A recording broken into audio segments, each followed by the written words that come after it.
Hi guys, welcome back to my channel. Today I'm going to teach you how to make a super tasty, authentic shrimp and chicken pad thai noodle. This is a foolproof recipe that anyone can make even if you're a newbie in the kitchen. Let's go!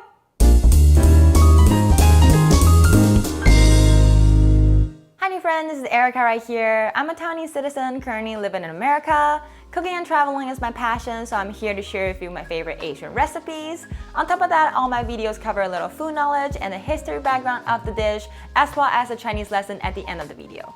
So if that interests you, please subscribe and keep watching. After talking all about fried rice last week, I decided that it's time for a stir-fry noodle to shine on this channel. So today I'm going to share with you the most famous Thai dish in the US, the shrimp and chicken pad thai noodle recipe. An authentic pad thai noodle in general is not so easy to make, so the recipe I'm sharing with you today is designed for people with all thumbs and with a high success rate. If you also like pad thai, give this video a thumbs up real quick and really help me a lot. But without further ado, let's get into it. The invention of pad thai is actually based on a tragedy. During the World War II, Thailand was having a serious rice shortage. And as you may know, rice is a staple in most Asian countries, and Thailand is no exception. During the war, everything is expensive.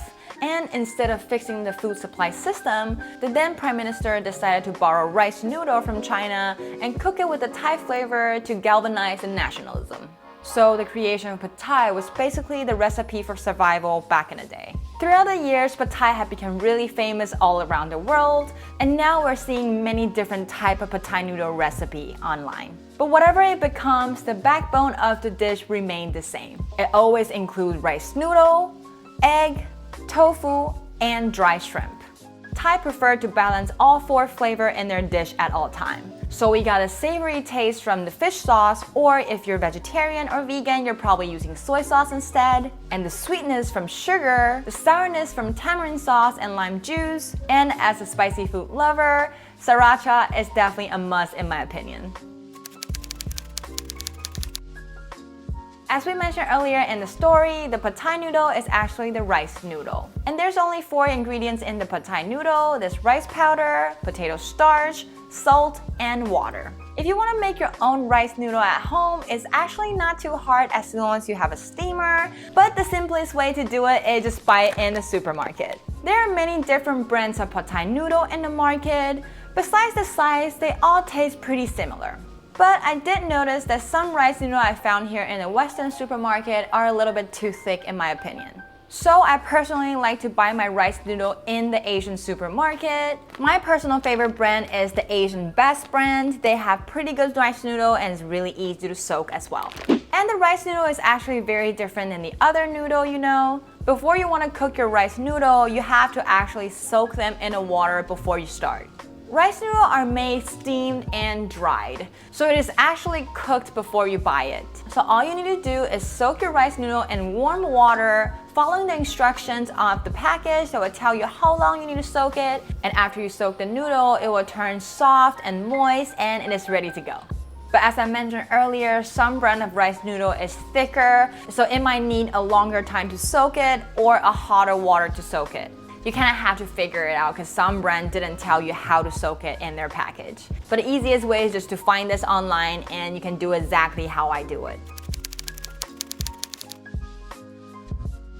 Over the years, pad thai noodle have spread all around the world, and in order to meet the taste of the local, more and more different type of pad thai recipe are popping up on the internet. But today I'm sharing with you the authentic pad thai recipe that I tried many times to perfect it. They taste exactly like the pad thai noodle I tasted when I was traveling in Thailand in the local restaurant. But first we'll have to introduce you to some special Thai sauce so you will know how to adjust the flavor if you ever need to.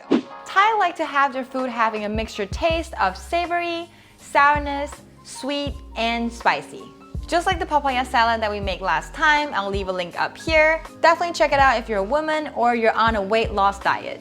The most common seen sauce from Thailand will have to be the fish sauce. Fish sauce is a liquid condiment made out of fish that have been coated in salt and fermented for up to 2 years. It has a taste of savory umami flavor.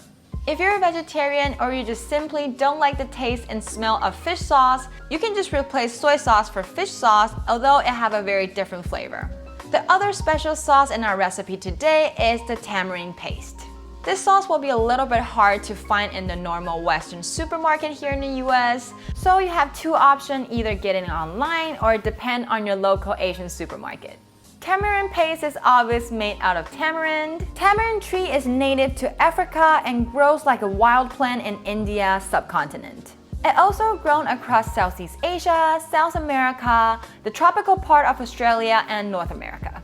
Tamarind sauce is widely used in cooking in Southeast Asia and South Asia. It gives the dish that taste range from a sweet and sour to a tangy and tart flavor. And that's why they added it into the pad thai recipe, because it represents the two flavors out of the four. So now you know the flavor of these special sauce. Let's look at our ingredients today for the pad thai recipe, shall we? Here are the ingredients that we'll need for today's pad thai recipe. First, let's talk about our rice noodle. This is the Asian Bass brand that I talked about earlier. They have many different sizes in the rice noodle category, and I'm using the size L, which is the purple packaging for this brand. But you can use any size you like. And for the vegetable, we'll need some bean sprouts, and here are some chicken thighs, peeled shrimp, and pressed tofu. We talked about this type of pressed tofu before. It's already pre-cut. If you don't know what is a pressed tofu, I'll leave a link up here, then you can check out our old video talking about pressed tofu. And we'll need 2 eggs, 1 lime, scallion, dry shrimp, peanuts, and minced garlic. For the sauce here, we have the fish sauce, sriracha, tamarind sauce, sugar, paprika, vinegar, and oil. And as usual, the actual amount will be in the description box down below. First thing we need to do is soak our rice noodle. As you can see here that I change up a lot of different containers, and I end up deciding to use my wok so all the noodle can be soaked at once. But if you don't have a big enough container, you can always soak half of your noodle like this, then turn them around. Just the waiting time will be a little bit longer. I soaked my noodle today at a touchable temperature for around 20 minutes today to get it totally softened up. If you're in a rush or you don't want to wait for so long, you can use the 80 degrees Celsius water and soak it for 10 minutes. As soon as you see your noodle are softened and bendable and turn from the grayish transparent color to white, it means it's ready to cook. If you pick up your noodle and see the original bended shape is still there, that means it's not soft enough. While the noodles are soaking, let's make our pad thai sauce. Get a bowl and mix in 4 tablespoons of fish sauce, 3 tablespoons of sugar, 3 tablespoons of tamarind sauce, 1 tablespoon of lime juice. It depends on your lime. Normally half a lime will be enough, but if you need to use a whole one, that means your lime is probably a little dry. Make sure you save some lime wedges for plating later. And then 1 tablespoon of rice vinegar, 2 tablespoons of sriracha if you like spicy. If not, you can use the paprika just for coloring. In my case, I'm going to use both because nothing is spicy enough for me. Mix it all together and we're ready to cook. Heat up a pan and add in 2 tablespoons of olive oil. Give it 20 seconds to heat up, and the whole cooking process will keep the fire on medium-high heat. Now when the oil is hot, add in your chicken thighs and shrimp. And pan fry until it starts changing color. Around 60% cooked is enough. Next, push your meat to one side of the pan and leave the oil on the other side. If there's not enough oil, you can always add in more and let it heat up again. On the side that you clear up, add in 2 unbeaten eggs straight into the pan. Same concept as a fried rice, beating your eggs in the pan can separate most of the white and yolk and create more layer of flavor, and it also smells better. When the eggs are almost turned all solid, mix the chicken, shrimp, and egg all together.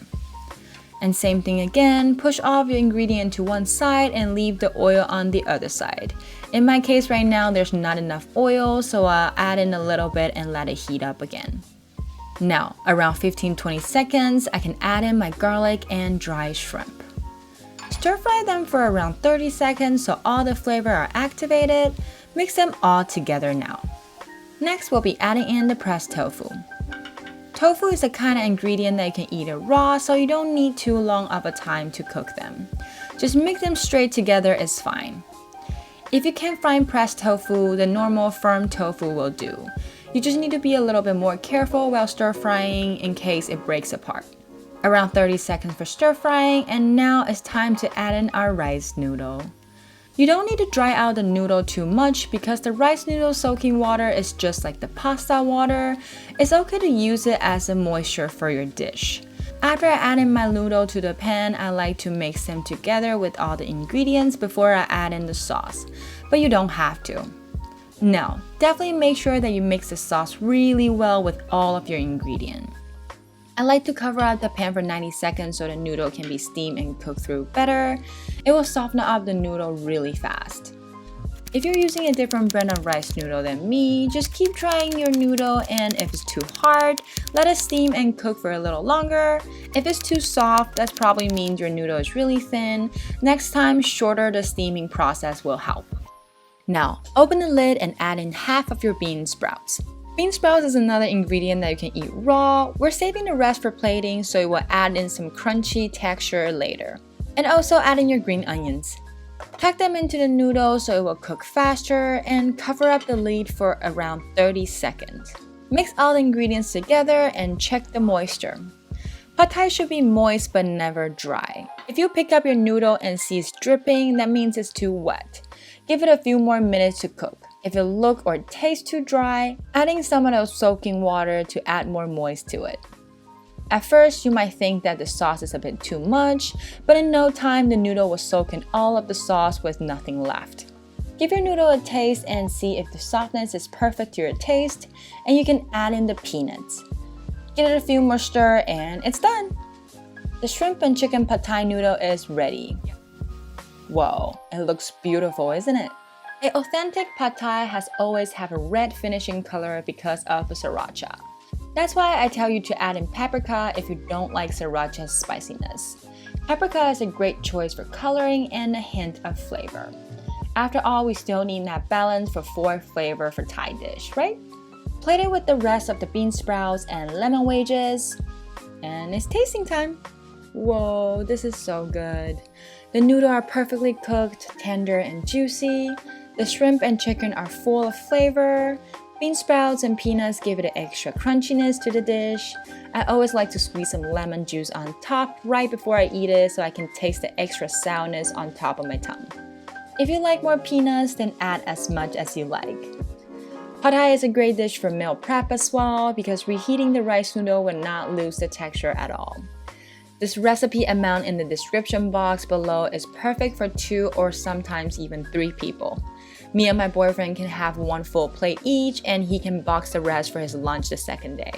Now let us enjoy the shrimp and chicken pad thai together and learn some Chinese.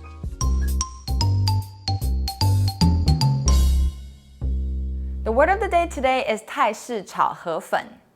It is what we call pad thai in Chinese, but if you translate it straight, it is a Thai-style fried rice noodle. So the first 2 words, 泰式, means Thai style. And the third word, 炒, we learned it multiple times before, it means stir fry.